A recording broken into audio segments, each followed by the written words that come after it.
Essa mensagem é para você. Eu tenho certeza que o Senhor vai falar ao teu coração. Lucas capítulo 1, versículo 1 ao versículo 4. Diz assim a palavra do Senhor: muitos já se dedicaram a elaborar um relato dos fatos que se cumpriram entre nós, conforme nos foram transmitidos por aqueles que desde o início foram testemunhas oculares, servos da palavra. Eu gosto desse termo, servos da palavra. Vou trazer uma mensagem depois sobre esse tema, servos da palavra. Mas vamos continuar para hoje. Eu mesmo investiguei tudo cuidadosamente, desde o começo, e decidi escrever-te um relato ordenado, ó excelentíssimo Teófilo. A mensagem está baseada nisso aqui. Ó excelentíssimo Teófilo, para que tenhas a certeza das coisas que te foram ensinadas. Amém? O que nós temos aqui diante dos nossos olhos é uma passagem que traduz, que nos mostra o evangelista Lucas. Lucas era um médico muito conceituado no seu tempo. Lucas foi um homem que se converteu ao evangelho. Ele conheceu Jesus. E o que nós temos aqui diante de nós, o texto que nos foi apresentado, nós encontramos aqui o relato que Lucas, ele se dedica a ouvir e a escrever a história da salvação. Olha que coisa linda. Ele investiu tempo. Ele foi um homem zeloso, porque entendeu que deveria escrever, deveria gravar, deixar marcado para sempre a história de Jesus. Se você lê o evangelho do doutor Lucas, o evangelho de Jesus Cristo segundo Lucas, você percebe que ele conta desde o precursor de Jesus, João Batista, e ele vai até a ascensão de Jesus, quando Jesus é levado aos céus. Então eu te convido a ler esse evangelho, a ver o nascimento do Salvador, a conhecer como ele andou, quem ele foi, o que ele fez. Conheça mais de Cristo. Leia o evangelho do Senhor Jesus segundo Lucas. Agora, interessante é que a pergunta é: pastor, qual foi o propósito para quem Lucas escreveu a história de Cristo, a história da salvação? Ele escreveu para quem? Quem foi o destinatário? Aí você leu comigo no versículo 3, quando Lucas disse: eu mesmo investiguei tudo cuidadosamente. Tipo, não escrevi qualquer coisa. Desde o começo, decidi escrever-te um relato ordenado do evangelho. Para quem? Ó excelentíssimo Teófilo. E ele diz: para que tenhas a certeza das coisas que te foram ensinadas. A Bíblia diz que o doutor Lucas escreveu a história da salvação, da redenção, para alguém chamado, repitam comigo, Teófilo. Que coisa bonita. Pastor, significado de Teófilo. Teófilo, vamos lá? Teófilo significa o amigo de Deus. Teófilo quer dizer amante de Deus. Teófilo quer dizer amado por Deus. Isso nos diz que Lucas escreve um livro tão precioso sobre Jesus para evangelizar uma pessoa, para alcançar o coração de uma pessoa. Meu Deus! Quanto tempo nós temos nos dedicado para alcançar uma pessoa? Lucas escreve um livro inteiro para alcançar uma vida. Deixa eu te falar, eu estou aqui pregando nessa noite para alcançar muitas pessoas. Mas se pelo menos uma vida entre nós se render a Cristo, eu tenho a minha grande meta alcançada. A minha missão não é pregar bonito, não é falar bonito. A minha missão é apresentar Cristo ao seu coração. Eu tenho 3 missões ao pregar o Evangelho. A primeira, fazer com que você conheça Jesus Cristo. A segunda, fazer com que você sirva pessoas no nome de Jesus Cristo. A terceira, fazer com que você, em Cristo, cheio do Espírito Santo, prospere na sua vida pessoal, profissional, familiar. Essa palavra de hoje, ela tem um tema: Teófilo, amado por Deus. Eu quero caminhar com você sobre a importância de entender da missão que nós temos de anunciar o Evangelho de Cristo Jesus. Quando falamos sobre a pessoa de Teófilo, pense bem. Vamos lá, Teófilo, amigo de Deus, amante de Deus, amado por Deus. Agora podemos fazer algumas perguntas sobre esse rapaz. Quem era Teófilo? Quem era ele? Existem algumas teorias sobre esse homem, sobre essa pessoa. Lucas diz: ó excelentíssimo Teófilo. Lucas usa o termo excelentíssimo. Esse excelentíssimo quer dizer que Teófilo era alguém da nobreza, de alta posição. Alguém que usufruía de uma favorável posição na sociedade. Contudo, eu quero te mostrar algumas teorias sobre quem era Teófilo, e você vai se identificar com algumas dessas que eu vou citar. Vamos lá. Eu te convido agora a pensar comigo sobre essa mensagem. Teófilo, amado por Deus. Você já se sentiu de fato amado por Deus? Quando falamos do amor de Deus, falamos de uma mensagem que já alcançou milhares e milhares de pessoas em todas as gerações. Quando falamos do amor de Deus, falamos de uma mensagem que parece antiga, mas é sempre atual. O amor de Deus não é ultrapassado. O amor de Deus é sempre atual. E quando falamos sobre o quanto Deus nos ama, isso precisa, alegrar o teu coração. Isso precisa suavizar a sua alma. Isso precisa impulsionar você a entender que vale a pena servir a Deus. Agora é interessante, irmãos, que, presta atenção, eu já tenho 3 minutos falando do amor de Deus. Eu ouvi uma metade, um glória a Deus, uma metade, um aleluia. A pergunta é: por que isso acontece no século 21? Porque nós estamos interessados no que Deus pode fazer, não em quem Deus é. Eu já falei isso milhares de vezes. Eu não estou aqui para induzir ninguém a amar Jesus pelo que Ele pode fazer. Eu não estou atrás das mãos de Deus. Eu estou buscando o coração do meu Deus. Eu quero conhecer o Senhor de todo o meu coração. Eu quero mergulhar no amor do meu Senhor. E isso é evangelho de verdade. O evangelho que te propõe alguma coisa material para que você seja motivado. Ei, presta atenção. A motivação é algo singular. Cada um tem a sua.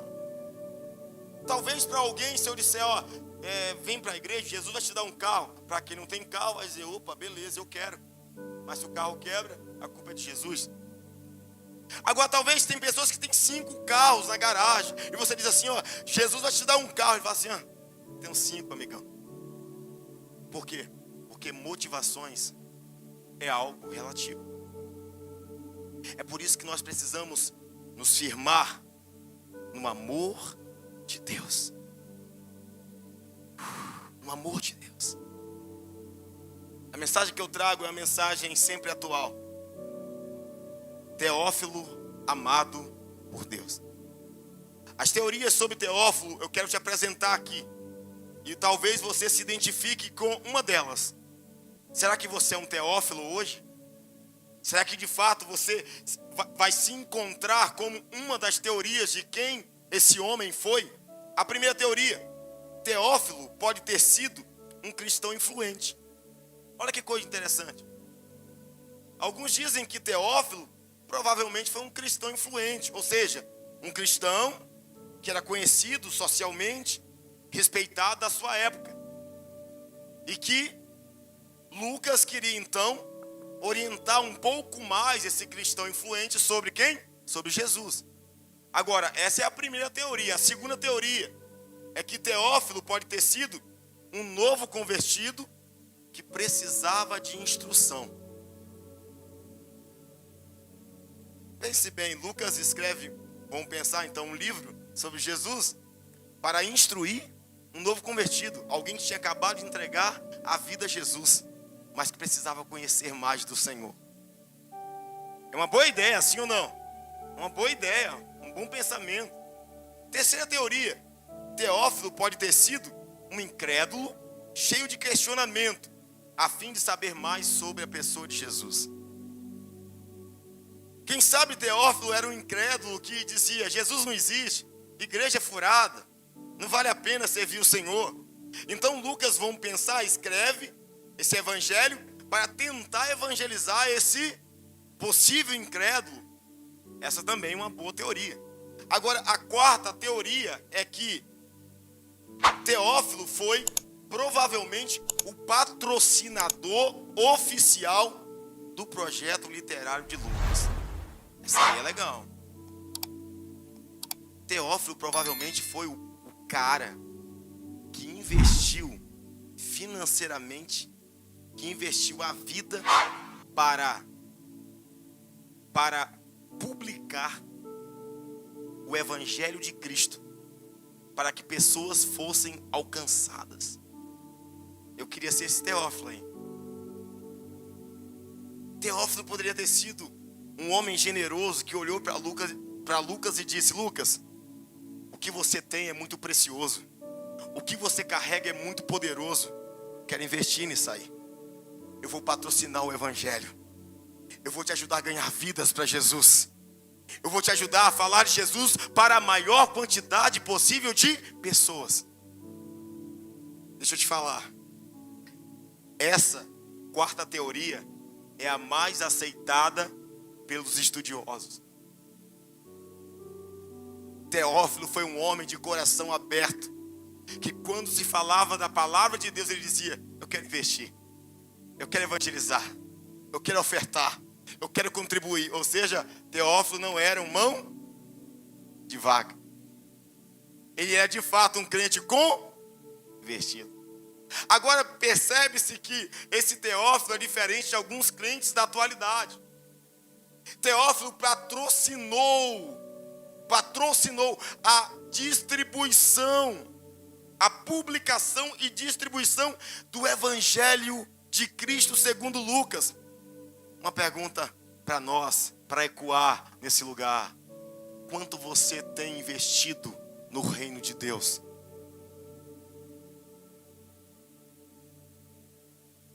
Não, pastor, Teófilo investiu financeiramente, vida, tempo, recurso. Teófilo investiu tudo para que outros conhecessem Jesus. Se Teófilo vivesse hoje, o Instagram dele já era notório que ele postaria sobre Jesus. Quantos crentes nominais dizem: sou crente, mas você não vê um versículo no Instagram dele? Sabe, eu vejo crente, posso falar um pouquinho? Mais um pouquinho. Eu vejo crente, põe lá, o perfil teve lá, perfil, a descrição: menina dos olhos de Jesus. Aí você vai ver as fotos. Foto de biquíni, com os seios assim, e põe lá: o Senhor é meu pastor e nada me faltará. Não combina. filha, ô filha, não vão olhar o versículo, vão olhar outra coisa. Ô pastor, você foi para outro lado? Não, eu estou na pregação. Teófilo não se comportava assim. Teófilo investiu na obra de Deus. Teófilo patrocinou a obra para o reino de Deus. Teófilo sonhava com vidas. Teófilo sonhava com almas. O prazer de Teófilo era ver outros ouvindo, lendo sobre o grande Salvador chamado Jesus. Aleluia! Glória a Deus! Aleluia! Meus irmãos, todas essas teorias citadas cabem a nós. Podemos ser Teófilo. Talvez você é o Teófilo que é um cristão influente. Você é um cristão influente. Você tem influência, mas não usa para o reino de Deus. Você é influente, mas ainda não se atentou que a sua maior missão é fazer o nome de Cristo conhecido e não seu. O que importa é que Ele cresça e que eu diminua. Então, se eu estou pregando para um cristão influente aqui, use a sua influência para propagar a palavra de Deus. Quem sabe você é o Teófilo novo convertido, que precisa de instrução. E se eu prego para um Teófilo aqui, um novo convertido, então você precisa de instrução. E como se instrui um Teófilo amado por Deus, mas que começou a caminhada agora? Como se instrui? Evangelho. Lucas instrui evangelizando. Quem é Jesus? O que Ele fez por mim? O que Ele trouxe para a minha vida? Então, quem sabe eu prego para um Teófilo novo convertido, que precisa de fato de instrução para viver o verdadeiro Evangelho. Quem sabe eu prego para um Teófilo que é um incrédulo cheio de questionamento. Sabe, ele é amado por Deus, ela é amada por Deus, mas a incredulidade ainda consome. Você prega, você ouve e você diz: será que vai acontecer? Minha mãe fala de Jesus, mas não acredito. Meu pai, não dá. Fulano, ciclano, eu nem acredito, porque eu vi muita gente entrar na igreja e sair. Então por que você não entra e não fica? Não, pastor, eu tô tão incrédulo com essa tal de igreja, pastor. O que é de pastor ladrão? O que é de gente roubando? Por que você não entra e vive um evangelho de honestidade e mostra que pode ser possível vivê-lo? Enquanto nós ficarmos apontando, eu não vou por causa disso, eu não quero por causa daquilo. Não. O Senhor está nos chamando para viver uma vida de verdade. Ei, presta atenção. Nós queremos generalizar problemas, entre aspas, na igreja e usar como desculpas para não servir a Deus e nem fazer parte da igreja de Deus. Agora, peraí, a gente está generalizando as coisas de Deus, mas todas as áreas do mundo têm os seus problemas e os seus escândalos. Eu amo pedagogo, eu amo professores e professoras, eu amo educação, eu amo estudar. Mas você sabe que existem professores e professores. Já pensou quando você soubesse um escândalo de um professor? Você dissesse ao seu filho: você não vai estudar mais em escola nenhuma, nenhum professor presta. Você não vai fazer faculdade, não vai fazer curso técnico, você não vai fazer nada. Não fazemos isso, né, bonito? Mas da igreja a gente faz. Igreja nenhuma presta. Quem sabe eu prego para um Teófilo que sabe que é amado por Deus, mas vive cheio de questionamento para viver longe de Deus. Agora, na quarta teoria, cabe muita gente. Quem sabe somos o Teófilo que de fato precisamos levar mais a sério a propagação do reino de Deus. A Bíblia diz em Lucas 8 que algumas mulheres patrocinavam a vida missionária de Jesus. E existem algumas pessoas que estão aí pensando no lastro do feminismo e dizem, não, a Bíblia é machista. Não, depende de como você lê. A Bíblia não é machista nem feminista. A Bíblia é cristocêntrica. A Bíblia é cristocêntrica. Pastor, mas eu vejo algumas passagens bíblicas que detonavam as mulheres, desprezavam as mulheres. Dá uma olhada lá, vê se foi Deus que fez ou alguém em nome de Deus que fazia. A religião deturpou a verdadeira palavra de Deus. Então nós precisamos ser esse Teófilo, sabe, que sonha em propagar o genuíno evangelho da salvação. Irmãos, nós patrocinamos tudo.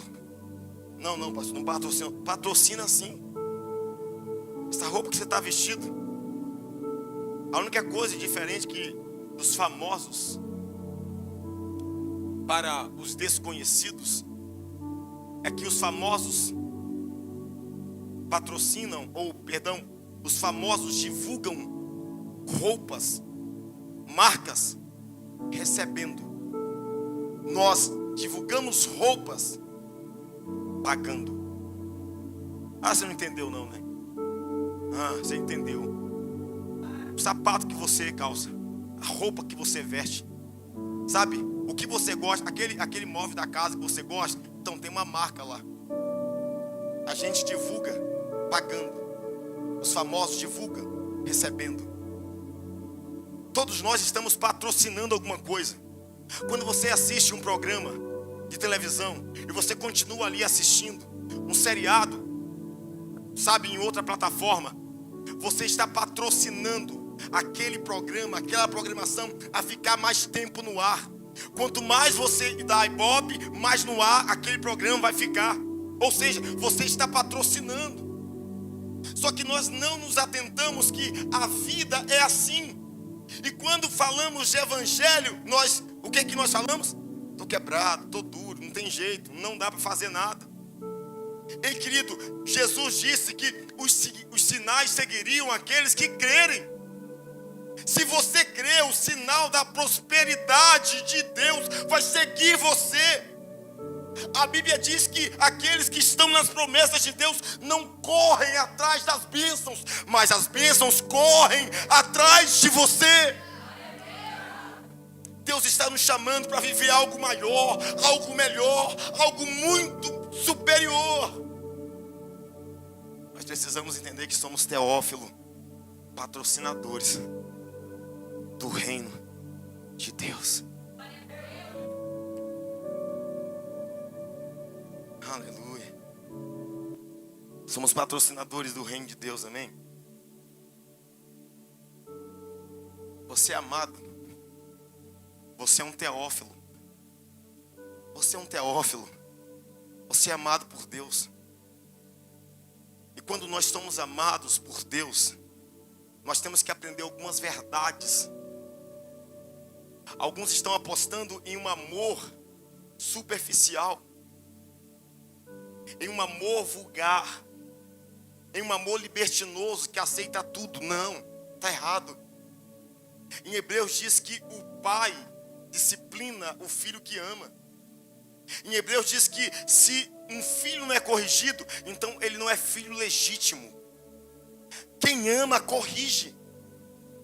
Você que é pai, você que é mãe, você vai ver seu filho subindo em cima da mesa, um filho pequenininho, uma criança subindo em cima da mesa, ou subindo em cima do muro da sua casa, e você vai dizer assim: vai filho, olha que bonitinho, olha. Não, desce daí, menino. Você fica tão nervoso, tão preocupado, que você já desce puxando ele com a sandália embaixo. Por quê? Porque você ama e não quer ver ele cair e se machucar. Quem é amado por Deus precisa entender as verdades sobre o amor de Deus. Então, para fechar essa mensagem, vamos guardar algumas verdades daqueles que são amados por Deus. Primeiro, quem sabe que é Teófilo, quem sabe que é amado por Deus. Ponto 1. Sabe que o amor de Deus é melhor do que a vida. Salmo 63, verso 3, o salmista diz: o teu amor é melhor do que a vida, por isso os meus lábios te exaltarão.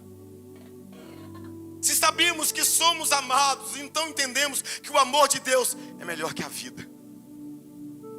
Segunda verdade para Teófilos: o amor de Deus é imensurável. Ei, meu irmão, minha irmã, você é tão amado, tão amada por Deus, que esse amor é imensurável.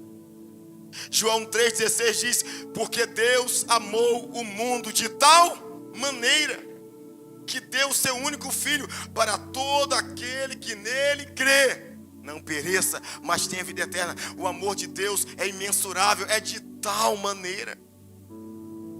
João não encontra uma palavra exata para narrar, para expressar, e diz: o amor de Deus, Deus nos amou de tal maneira. É um amor imensurável. Diga assim para o seu irmão ou para a sua irmã, diga assim: você é amado demais. Aleluia! O amor de Deus, a terceira verdade é: o amor de Deus é grande, meu povo. O amor de Deus é grande. Efésios 2, versículo 4: todavia, Deus, que é rico em misericórdia, pelo grande amor que nos amou, deu-nos a vida em Cristo, quando ainda estávamos mortos em transgressões. Amor de Deus, é esse amor de Deus. Ele é grande. E sabe o que diz a Bíblia também? Em 1 João 3,1 diz: vejam como é grande o amor de Deus, o amor que o Pai nos concedeu, que fôssemos chamados filhos de Deus. E de fato o somos. O amor de Deus é grande, amém? E quero fechar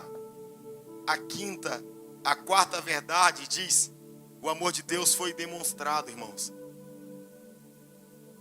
O amor de Deus não foi da boca para fora. Ô Teófilo, amado por Deus, entenda isso.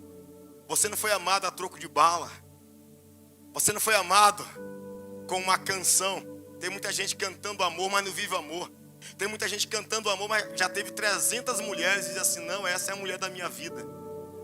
Dependendo de cada idade que ele tem, né? Então, aos 30, aos 40, aos 50, 60, cada um tem um tempo. Não, o amor de Deus não é assim. O amor de Deus não é assim. O amor de Deus foi demonstrado. Romanos 5,8 diz: mas Deus demonstrou o seu amor por nós. Cristo morreu em nosso favor quando ainda éramos pecadores. Esse versículo me arrebenta. Esse versículo me faz entender: rapaz, eu sou Teófilo, eu sou amado demais. Eu sou amado demais. Será que seria prepotência, arrogância, egoísmo dizer: Deus me ama? Sou amado demais. Olha o que Paulo disse: e Deus demonstrou o seu amor por nós. Cristo morreu em nosso favor quando ainda éramos pecadores. Quer dizer que Deus não nos amou porque viu alguma coisa boa. Ele nos amou porque viu que não prestava. Quando Deus te escolheu, não foi simplesmente por suas qualidades, foi porque você estava caído, acabado, destroçado, ferido. Ele te alcançou. Jesus é o Senhor daqueles que ninguém acredita. Ei, olhem para cá. Jesus é o Senhor dos improváveis. Diga amém. E a quinta verdade é: o amor de Deus precisa ser reconhecido. O amor de Deus precisa ser reconhecido. Não adianta falar assim: Deus me ama. Deus me ama. Não adianta cantar somente. Não adianta falar somente: não, eu sou amado por Deus. Sim, legal, expressão. Mas a expressão precisa se tornar prática. Vamos pensar? Amor sem reconhecimento. A sua namorada fala bem assim: olha, João, eu te amo muito, mas está namorando com mais uns 5. Você gostaria desse tipo de amor? Quem gostaria? Ninguém gostaria. E nós falamos assim: não, Deus, eu te amo muito, eu sei que o Senhor me ama muito, mas eu estou flertando com o mundo de vez em quando. Mas de vez em quando dou um rolê, sabe, nas coisinhas das trevas. Os meus olhos gostam um pouquinho daquilo que é escuridão. Quem sabe que é amado por Deus Quem sabe que é Teófilo precisa reconhecer esse amor e viver esse amor. Eu acho lindo o que Paulo falou. Paulo reconheceu o amor de Deus. Sabe o que ele disse? Gálatas 2:20, ele disse: fui crucificado com Cristo. Agora já não vivo eu, mas Cristo vive em mim. A vida que agora vivo no corpo, vivo pela fé no Filho de Deus. Ó, reconhecimento. Que me amou. Que me amou. E se entregou por mim. Quem sabe que é amado por Deus, reconhece e valoriza o amor de Deus. Paulo disse: eu já fui crucificado com Cristo. E agora já não vivo eu, mas Cristo vive em mim. A vida que agora vivo nesse corpo, eu vivo pela fé.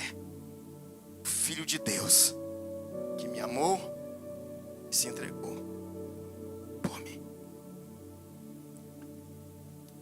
Um dia alguém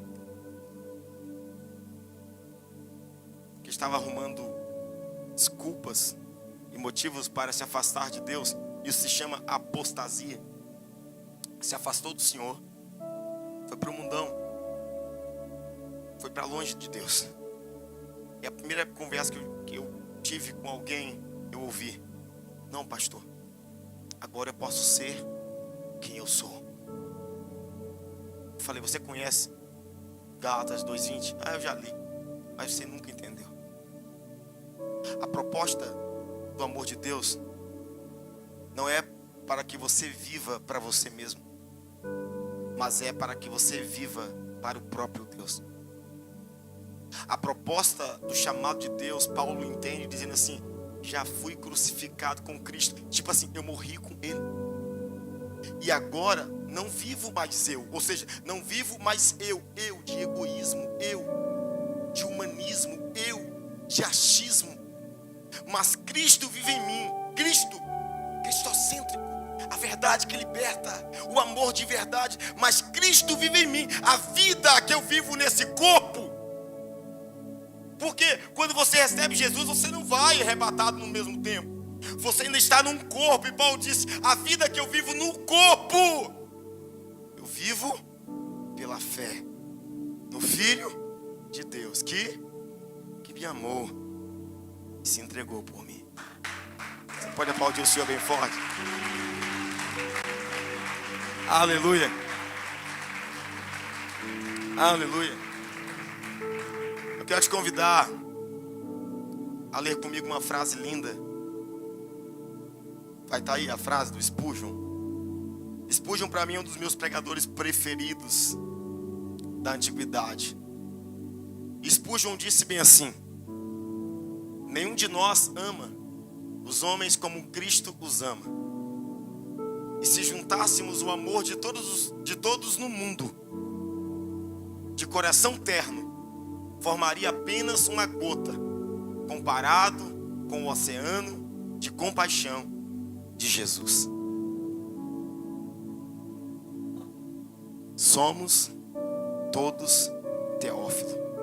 Por quê, pastor? Todos nós somos amados por Deus. Quem ama o Senhor Jesus, aplauda o Senhor bem forte. Glória a Deus.